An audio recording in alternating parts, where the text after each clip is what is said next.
My latest book in the Jacques McKeown saga, Will Destroy the Galaxy for Cash, is available now from audible.com as an audiobook, obviously. That's kind of their whole thing.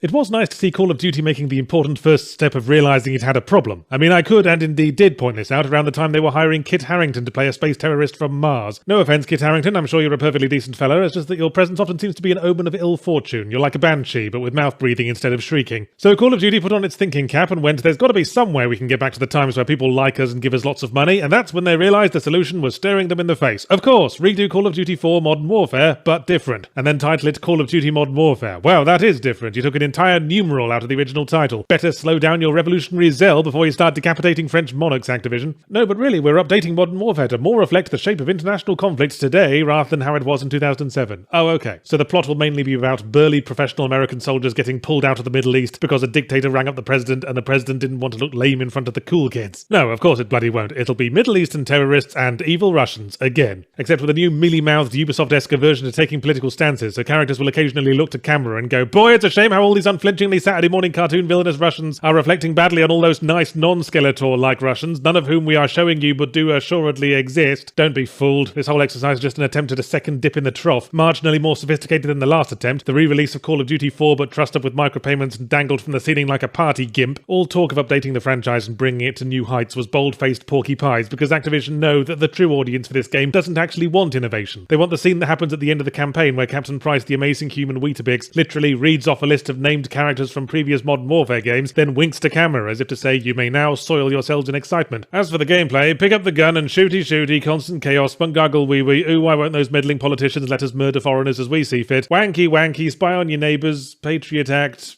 racism. Have they gone yet?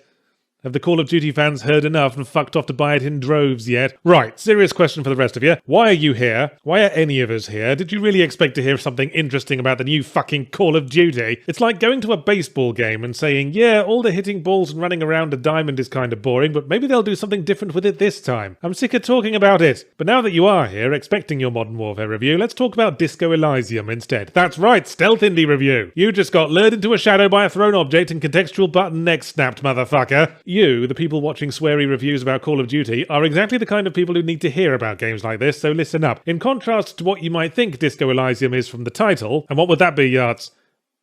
Well anyway, it's an isometric RPG in the Planescape Torment sort of mold about a dishevelled detective in an alternative dystopian world who's been sent to investigate a murder. But the murder investigation isn't the plot so much as the quiet, fastidious housemate of the plot that stays in its room most of the time and sits in the corner reading its phone during parties. Solving the murder is just a thing on your to-do list, given no more emphasis than your intention to find a cigarette or scratch your ass. It's actually a story about a man who burned out, drank himself into oblivion, and must now rebuild his entire identity from scratch. You don't even know about the investigation at first, you don't find out your fucking name for the first couple of days.